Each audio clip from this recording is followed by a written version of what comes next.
हरिओम। भगवान जी के आशीर्वाद सब पर बरस रहे हैं। सबका जीवन मंगलमय हो रहा है, हो गया है, हो गया है, हो गया है। सब मोक्ष की तैयारी में है और लोक और परलोक सुधार रहे हैं अपना। कितने भाग्यशाली हैं हम, कितने ऊंचे भाग्य हमारी ऐसा सतगुरु पाया है। जलती हुई इस दुनिया में कैसा सहारा बन गया हमें।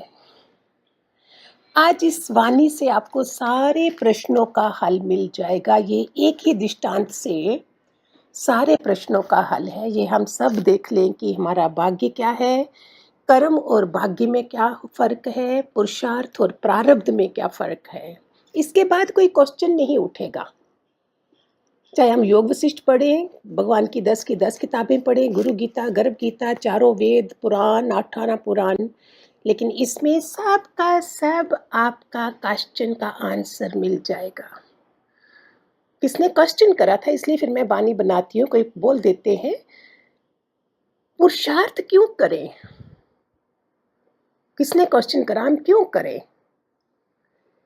आपने कभी सोचा है कि घोड़ा गाड़ी को देखा होगा, घोड़ा हमेशा आगे बांधा होता है, घोड़ा पीछे होता है। घोड़ा खींचता है तो घोड़ा चलता है, नहीं तो उसको धक्का कौन लगाएगा। पुरुषार्थ है घोड़ा और प्रारब्ध है घोड़ा। अगर इंसान ने पुरुषार्थ छोड़ दिया तो गाड़ी को कैसे चलेगी। भगवान जी ने बोला था प्रारब्ध है 20 साल का बच्चा, पुरुषार्थ है 40 साल का बच्चा। आज हम सत्संग में आए हैं, गुरु मिल गया। हमें पता है, कई लोगों को पता नहीं गुरु क्यों चाहिए, क्यों उन्हें लाया नहीं गया होता है। हमारे को प्रारब्धवश गुरु मिल गया, भगवान जी मिल गए। अभी पुरुषार्थ जो जो उन्होंने बोला है, समुद्र का पानी खारा है तो खारा है, फिर हम अपनी बुद्धि चलाएंगे तो गुरु को पीछे कर देंगे। वही गुरु बताता है समुद्र का पानी ऊपर जाके मीठा बरस, वो बोलता है खारा नहीं मीठा है, और वो पानी मीठा बन के बरसता है। तो गुरु की बुद्धि से चलेंगे ना। इस कहानी में आप सब जान लेंगे। ध्यान से सुनिए, आराम से बैठिए। एक बार जंगल से एक राजा गुजर रहे थे। उसके कानों में कुछ आवाजें सुनाई दी। 3 लोग थे, किसी की बहस चल रही थी। मैं बड़ा, मैं बड़ा, मैं बड़ा। राजा को लगा कि मैं जाके पूछूं क्या बहस चल रही है। राजा को देखकर तीनों खड़े हो गए। राजा ने पूछा बताइए आप लोग कौन हैं। एक ने बोला मैं भाग्य हूँ, दूसरे ने बोला मैं कर्म हूँ, तीसरा बोला मैं बुद्धि हूँ। आप फैसला करिए कि इनमें से कौन बड़ा है। राजा ने कहा बड़ा मुश्किल काम है। इतने में वहां से एक लकड़हारा गुजर रहा था। राजा ने बोला ठीक है, मैं 1-1 सप्ताह आपको देता हूँ, उसका तब हम फैसला करेंगे कौन बड़ा कौन छोटा है। तो कर्म ने बोला 1 सप्ताह, पहला सप्ताह कर्म के लिए आ गया, मैं जाता हूँ। कर्म चला गया लकड़हारा के बीच में, अंदर घुस गया उसके शरीर के अंदर। कर्म ने अथाह शक्ति भर दी उस लकड़हारा के। सुनिए ध्यान से, ये हम सबकी कहानी है। सारे जिंदगी के प्रश्नों का अर्थ इसमें है। भाग्य नहीं था, बुद्धि नहीं थी, सिर्फ कर्म था। अब सारी लकड़ियां इतनी वो काट रहा है लकड़हारा, बहुत तेजी से काम चल रहा है क्योंकि कर्म अंदर चला गया।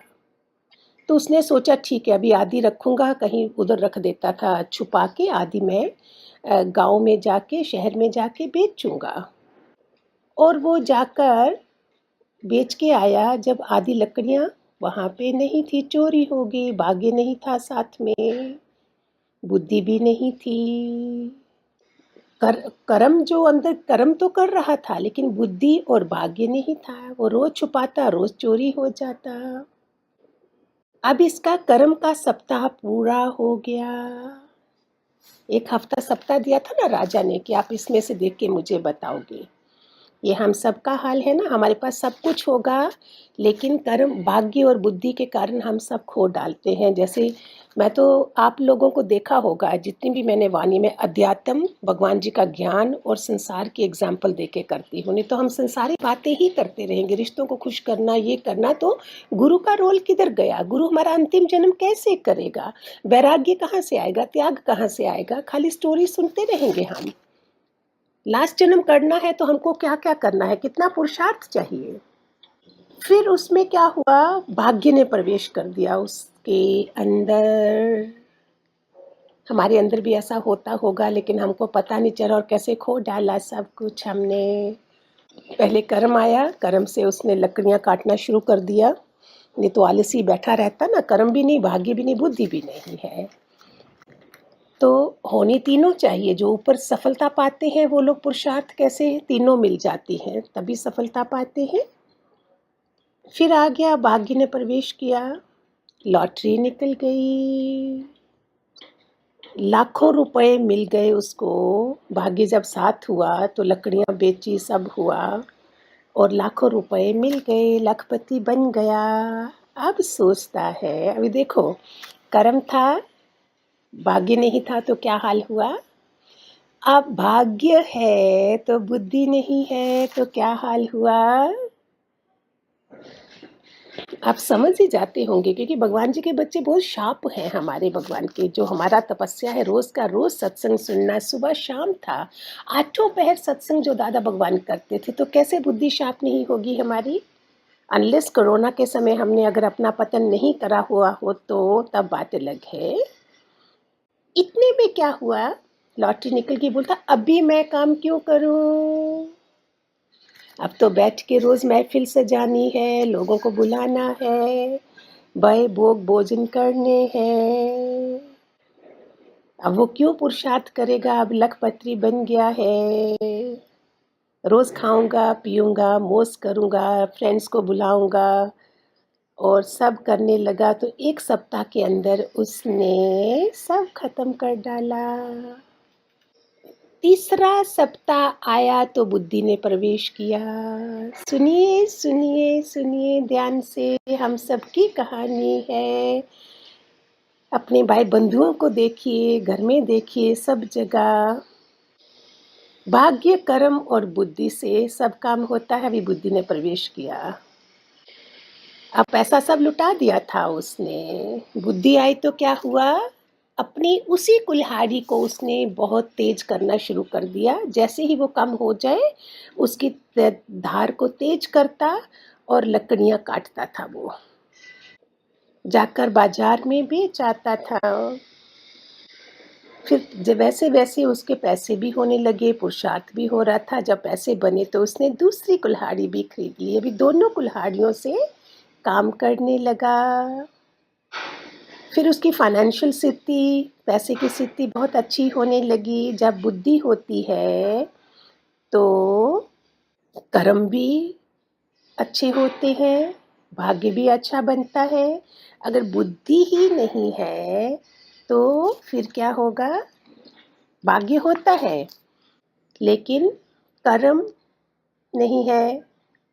तो इसका मतलब अर्जुन को कृष्ण बोलते हैं, हे अर्जुन, बुद्धि योग भी मैं देता हूँ, लेकिन ये कब मिलती है, अगर भगवान को मेरी बुद्धि पे भरोसा है, ये धोखा नहीं देगी। तो भगवान बुद्धि भी देता है। अगर मैं बुद्धि से चालाकी होशियारी से दूसरों को तंग करूँगी, ऐसे करूँगी, ये सब करूँगी, तो फिर भगवान बुद्धि भी तो छीन लेता है ना। ये हमने खुद ही बनाया होता है सब कुछ। तो बुद्धि सबसे बड़ी है।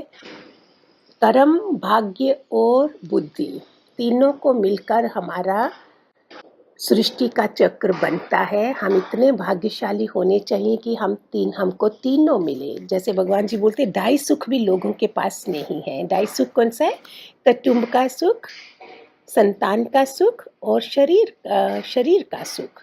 अभी देखो, जहाँ तो रिश्ते नाते खराब होंगे, जहाँ शरीर खराब होगा, जहाँ संतान का सुख नहीं होगा। तो इतना भाग्य भी नहीं है कि तीनों हमें मिले। हमें तो बहुत अच्छा लगा था, मेरे पास तो तीनों थे। बुद्धि का होना बहुत जरूरी है। बुद्धि योग कैसे आता है, गुरु शरण में। लग जाओ ना प्यारे बच्चों, इतनी दुआएं बरसेंगी आपके ऊपर। कर्म, भाग्य, पुरुषार्थ, प्रारब्ध, ये क्या है, लग जाइए। बैठना नहीं है, पूरे पांचों तत्व चल रहे हैं हमारी खातिर। आलस से निकाल दीजिए, पानी खूब सारा पीजिए, मुस्कुराते रहिए। एक बार रोया तो 21 दिन के लिए रोना पड़ेगा, ठीक है? नहीं रोना है हमको, डट कर सामना करेंगे, मुस्कुराते रहेंगे। और पानी को हमेशा पूज कर पिया कीजिए, जल देवता है ये। ठीक है, हरिओम, हरिओम, गॉड ब्लेस।